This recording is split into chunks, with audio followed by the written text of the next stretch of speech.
교육부가 이번에 추경 예산 1,623억 원을 확보해 앞으로 일자리 대책 추진에 속도가 붙을 것으로 보입니다. 특히 추경 예산 절반에 가까운 735억 원이 고교 취업 연계 장려금 지원에 배정됐는데요. 이 부분이 눈길을 끌고 있습니다. 네, 앞으로 교육 분야에는 어떤 일자리 정책이 추진될지 구체적인 내용 교육부 이영찬 예산 담당관과 함께 자세히 짚어보겠습니다. 안녕하십니까? 네, 안녕하십니까? 네, 먼저 추경 예산 내용 이제 짚어보기에 앞서서 우리 정부가 이제 국정 과제로 삼고 있는 일자리 관련해서 교육부가 또 다양한 것들을 하고 있지 않습니까? 네. 먼저 창출 방향부터 말씀해 주시죠. 네. 작년에 고용노동부가 발표한 중장기 인력수급 전망에 따르면 향후 10년 동안 노동시장에서 대학생 이상의, 대졸 이상의 인력은 75만 명이 초과 공급되는데 고졸 인력은 113만 명 정도가 부족할 것으로 전망이 되고 있습니다. 그렇군요. 네.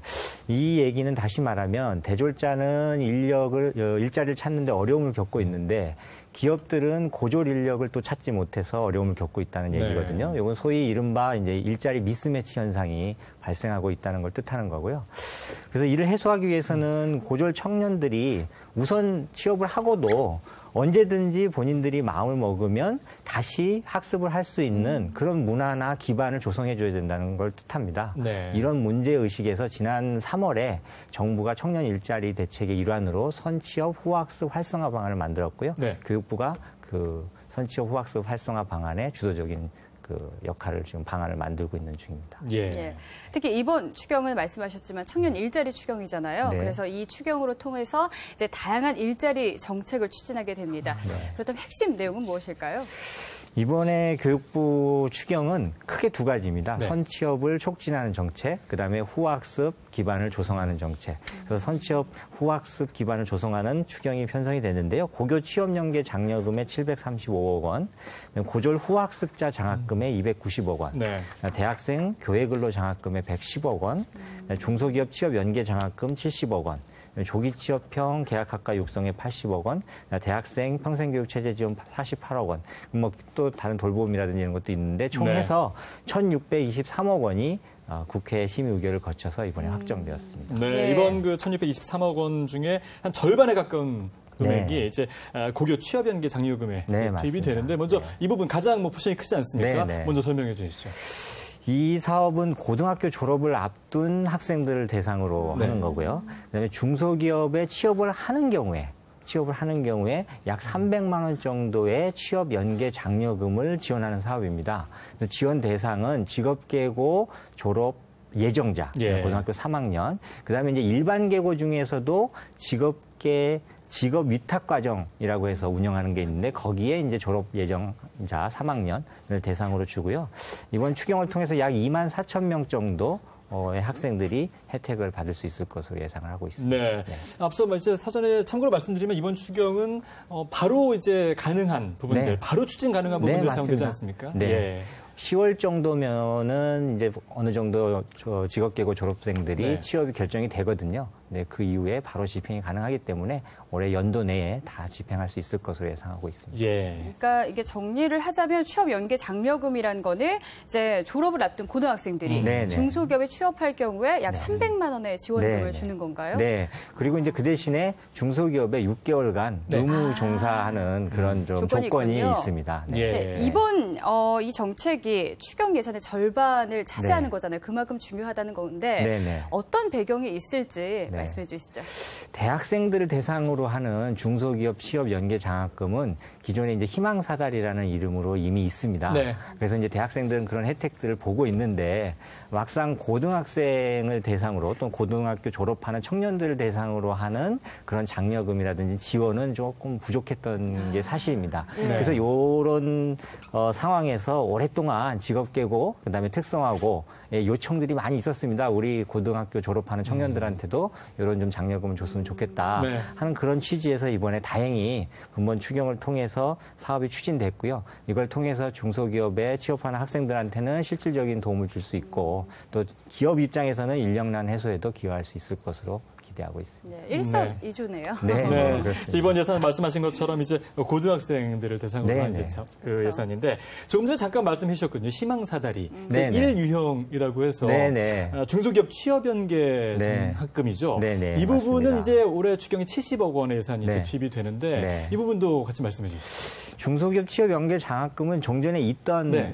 장학금이고요. 이제 저희가 이제 별칭으로 이제 희망사다리 장학금이라고 이제 불리우는 그런 장학금인데 이번에 추경으로 한 70억 원이 증액이 됐습니다. 증액이 된 이유는 이 인기가 있습니다. 이 사업이 더 필요하군요. 네네. 대학생들이 3, 4학년 중에 중소기업에 취업하는 거를 전제로 그러니까 네. 취업을 희망하는 경우에 3, 4학년에 대학생들을 대상으로 장학금을 주는데 장학금 플러스 장려금을 줍니다. 네. 그래서 한 학기에 평균적으로 한 520만 원 정도의 장학금하고 장려금이 지원이 되는데 이게 수요에 비해서 지원할 수 있는 금액이 적어서 예. 아쉬움이 좀 있었는데 이번에 수혜 인원을 약 한 900명 정도 더 확대할 수 있는 그 금액이 추경이 확정이 돼서 이를 통해서 이제 중소기업하고 고학력 미스매치도 어느 정도 해소될 수 있을 것으로 예상하고 있습니다. 네. 네, 이게 이제 첫 번째 희망사다리 유형이고 이제 네네. 두 번째 유형에서 이번에 새로운 장학금이 신설됐잖아요. 네, 맞습니다. 바로 고졸 후학습자 장학금인데요. 네. 어떤 내용의 정책이고요? 그 배경은 무엇인가요?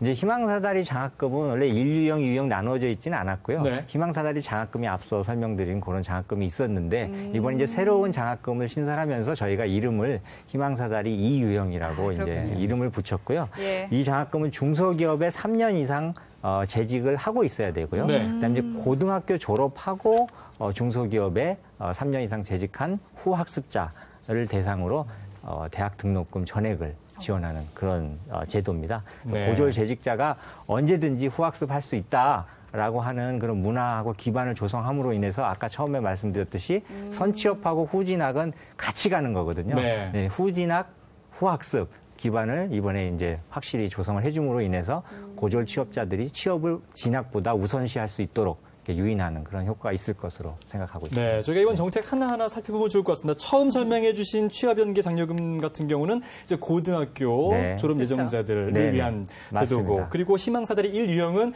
대학생들 중에 중소기업을 취업한 이들 네네. 그리고 지금 만드신 희망사다리 2유형은 네. 기존의 중소기업을 다니고 있는 하지만 이제 고등학교 졸업자. 고등학교 졸업자들. 네. 아, 그렇군요. 네. 네. 자, 그리고 저소득층 대학생들의 취업 역량을 키우기 위한 정책도 이제 같이 마련이 됐는데 네. 더 확대되는 겁니다. 대학생 네. 교회 근로 장학금 네네. 제도인데 이 부분 좀 어떻게 달라지는 게 있나요? 네, 이번에 조금 달라지는 게 예. 있습니다.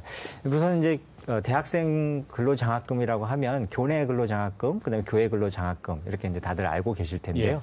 예. 이번에 이제 추경에 확보된 물량은 교회 근로장학금입니다. 그래서 교회 근로장학금 저소득층 대학생들 대상으로 하는데 이번에는 특별히 좀 전공하고 연계해가지고 취업을 할 수 있는 네. 그런 분야에 이제 좀 특별히 더 집중해서 지원을 하려고 하고요. 예. 이제 교회 근로 장학금은 말 그대로 이제 그 근로를 한 대가로 이제 입학금이라든지 등록금이라든지 생활비 일부를 지원받는 기존의 제도인데요. 이게 종전에는 한 3만 7천 명 정도가 이제 혜택을 보고 있었습니다. 예. 이번에 3천 명 정도 인원을 더 늘려서 4만 명까지 지원할 수 있도록 그렇게 했고요. 그다음에 이제 지급 단가를 9,500원에서 1,000원을 좀 인상을 해서 1,500원으로 인상을 했는데요. 이제 교회 근로 장학금은 아무래도 교통비 같은 게 들어요. 이제 교외로 그렇죠. 네. 이제 근로를 네. 해야 되기 때문에 그렇죠. 그래서 그런 부분들을 좀 반영을 해서 실질적인 단가를 좀 인상을 했습니다. 네. 예. 취업 준비한 학생들의 이야기를 들어보면 네. 대학교에서 배우는 과목과 취업 준비에서 배우는 거하고 좀 네. 별개다 이런 불만이 많습니다. 네, 네. 근데 이번에 새롭게 신설된 정책을 보니까 그 대학생들의 조기 취업을 효과적으로 지원하는 정책이 있는 것 같습니다. 네, 네. 어떤 내용인가요? 이 부분은 저희가 좀 이번에 새롭게 예. 컨셉을 좀 만들어서 좀 시도를 해보려고 하는 그런 제도인데 보통 대학은 4년 8학기제 그렇죠. 대학인데 이번에는 이거는 3년 6학기제로 운영하는 조기 취업형 계약학과입니다. 계약학과라고 하면 대학과 기업이 계약을 맺는 겁니다. 네. 협약을 맺는데 어떤 협약을 맺느냐면 이제 취업을 이제 해주겠다든지 예. 이런 연계하는 그런 걸 할 수도 있고 아니면 기업이 본인들의 이제 인력을 대학에 보내면서 잘 좀 맞춤형으로 교육을 해달라고 하는 계약을 할 수도 있습니다. 그 두 가지 계약 유형을 저희가 이제 취업 연계형 계약학과 또는 재교육형 계약학과라고 부르는데 이것이 각각이 다 장단점이 있었습니다. 취업 연계형 계약학과는 취업을 나중에 졸업한 이후에 연계해주겠다는 계약을 맺어서 기업하고 대학이 맞춤형 교육을 하는 건데 보통 저희가 입직하는데 6년에서 7년 정도 이제 걸리다 보니까 기업 입장에서는 6, 7년을 기다려야 본인이 쓸 수 있는 인력이 이제 대학으로부터 나오니까 그 부분이 조금 아쉬움이 있고 또 재교육형은 이제 기업들은 많이 원하는데 대학 입장에서 보면 조금 또 아쉬움이 있고 그래서 그 부분을 장점을 조금 취합을 해서 이번에 만든 게 조기 취업형 계약학과입니다. 조기 취업형 계약학과는 1년 동안은 대학에서 아주 집중적으로 그 기초능력 배양 교육을 받고 2학년 때 취업을 하는 겁니다. 2학년 때? 네, 2학년 때 아예 취업을 해서 2, 3학년 동안은 일과 학습을 병행해서 교육을 받도록 그렇게 하기 때문에 2, 3학년 때 기업 입장에서 보면은 이미 취업을 해서 우리 회사에 올 학생들이기 때문에 이 학생들에게 맞춤형으로 교육과정을 제공해주는 그런 계약을 맺으면 굉장히 기업 입장에서도 좋고 대학 입장에서는 2학년 때 이미 학생들이 취업을 하기 때문에 취업에도 촉진하는 그런 효과가 있어서 이번에 좀 새로운 모형으로 조기 취업형 계약학과를 저희가 좀 한번 해보려고 그렇게 하게 되면 맞춤형 교육도 하고 경쟁력 있는 인재도 양성할 수 있을 거다 이렇게 예상을 하고요. 기대 효과는 그런 효과가 있을 것으로 예상을 하고 추진은 일단은 이게 바로 되는 건 아니고요.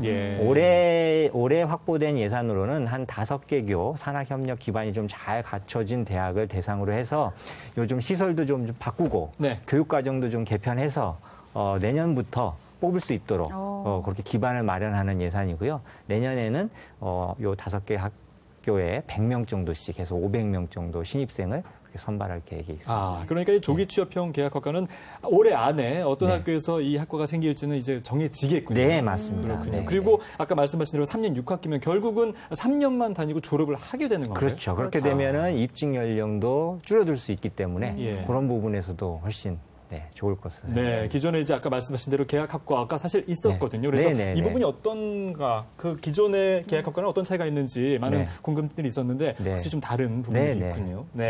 자, 그리고 요즘 선취업 후 학습 이 부분도 굉장히 관심이 많습니다. 그래서 기업을 다니면서 내가 공부를 하고 싶다라는 분들도 사실 굉장히 많은데 이분들을 위한 어떤 정책도 같이 마련됐다고요? 네, 이번에 그 중소기업을 취업하고 난 다음에 이제 대학에 다니고 싶은 재직자라든지 또는 이제 성인 학습, 평생교육 수요가 많이 있거든요. 성인 그런 수요자들이 후학습을 하고 싶은 그런 욕구들은 많이 있습니다. 근데 기존에 저희가 후학습자 맞춤형으로 이제 대학을 좀 재설계해야 됩니다. 기존 대학하고는 좀 다르게 교육과정도 좀 그 성인 학습자에 맞춰서 또는 재직자에 맞춰서 교육과정을 좀 개편해야 되는데 그런 대학들이 기존에 12개 교가 있었는데 이게 이제 권역별로 아무래도 이제 평생학습 수요라는 건 가까운 곳에 이제 성인들이 가고 싶어 하는 거지 멀리 있는 곳에 일부러 가긴 좀 어려움이 있잖아요. 그래서 권역별로 좀 골고루 분산이 돼야 되는데 12개 대학밖에 없다 보니까 조금 이제 그 가까운 거리에 그런 대학들이 없었습니다. 그래서 이번에 8개 대학을 추가로 확보하게 되면은 권역별로 좀 이거는 분산을 좀 시킬 계획이거든요. 그렇게 되면 인근 지역의 평생학습 수요를 좀 흡수할 수 있는 그런 계기가 될 수 있지 않을까 그렇게 기대를 하고 있습니다. 중소기업을 다니시는 분들을 위한 대책이 사실 많이 생겼어요. 네, 맞아요. 네, 맞습니다. 진짜 유용한 정보라서 고등학생이나 이제 대학생들이 알아두면 참 좋을 것 같은데 지금까지 이제 고등학생, 대학생들을 위한 일자리 정책을 알아봤잖아요. 그런데 일자리 과제 중에서도 이 여성들의 경력 단절이 문제입니다. 특히 일을 하다가도 이제 아이를 챙겨야 되기 때문에 학교에 다니는 아이가 이제 일찍 집에 오면은 아이 때문에 어쩔 수 없이 일을 그만두는 경우가 많잖아요. 이를 위한 정책은 어떻게 되나요? 작년에 국민건강보험공단 자료를 제가 얼핏 보니까 초등학교 1, 3학년의 자녀를 둔 그 직장인 여성 퇴사가 15,000명 정도 된다고 하는 통계가 있더라고요. 그런 걸 봤을 때는 그 여성 경력 단절이라든지 저출산 문제 해소를 위해서 이 초중 돌봄 수요를 흡수하는 게 굉장히 중요하다 하는 생각이 좀 들고요.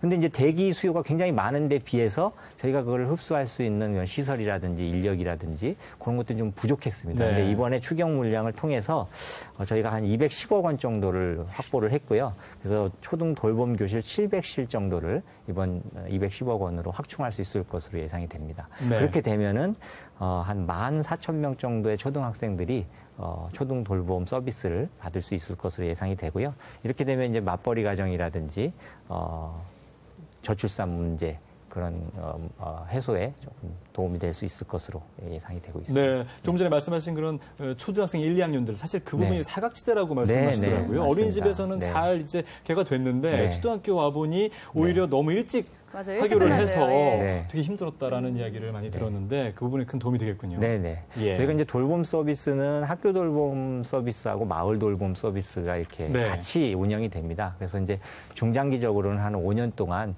초등 돌봄, 마을 돌봄 각각 10만 명 정도씩 해서 2022년까지는 한 20만 명 정도를 더 확대하려고 그럴 계획이 있고요. 매년 이 정도씩 물량을 하면 5년 후에는 좀 많은 혜택을 좀 볼 수 있지 않을까 기대하고 있습니다. 예, 잘 들었습니다. 자, 그리고 요즘 어려움을 겪고 있는 그런 지역들이 있습니다. 뭐 네. 군산이라든가 네. 일시적인 어떤 그런 문제로 인해서. 근데 이제 교육부도 이런 어떤 지역 일자리 창출에 적극 이제 공감하기 위해서, 참여하기 위해서 일자리를 그 예산을 투입하는데 어떤 정책이 추진됩니까? 지금 어려움을 겪고 있는 군산 지역의 경제 회복에 이제 교육부가 직접적으로 경제 회복을 이제 네. 시키는 그런 역할을 할 수는 없는데 다행히 이제 지역 주민의 수건 사업이었던 전북대학교 군산 분원 병원 예. 설립이 이제 수건이었거든요. 근데 이번에 다행히 그 군산 분원 건립을 촉진하기 위한 부지 매입비 80억 원이 이제 추경에 확보가 됐습니다. 그렇군요. 그걸 통해서 일단 올해는 이제 부지 매입을 하고 그다음에 내년에는 이제 설계하고 하면 점진적으로 군산 분원 병원이 생길 수 있을 것으로 생각하고 있습니다. 예. 오늘 교육부의 일자리 정책 들어보니까요. 앞으로의 미래가 참 희망적인 것 같습니다. 네. 앞으로 성공적인 정책 추진을 위해서 이 투입된 예산을 바탕으로 교육부에서는 어떤 계획을 갖고 계신지 오늘 마무리 말씀으로 해주시죠. 네. 추경은 국회에서 심의 확정될 적에 올해 안에 확실히 집행할 수 있는 그런 그 사업들을 중심으로 확정이 되게 됩니다. 그렇기 때문에 저희 교육부도 확보된 예산을 조속히 투입하기 위해서 사업 계획을 즉시 수립할 계획에 있고요. 매월 저희가 재정 집행 점검 회의를 개최해서 그 집행 상황을 저희가 점검할 예정이고 현장 점검반도 운영할 계획에 있기 때문에 집행 관리에 최선의 노력을 다하도록 하겠습니다. 예, 잘 들었습니다. 자, 지금까지 교육부 추경 예산을 활용한 일자리 창출 방안 하나하나씩 살펴봤습니다. 말씀하신 것처럼 신속한 예산 투입을 통해서 정부의 청년 일자리 대책이 더 속도를 낼 수 있기를 기대해 보도록 하겠습니다. 지금까지 교육부 이영찬 예산 담당관과 함께했습니다. 오늘 말씀 고맙습니다. 네, 감사합니다.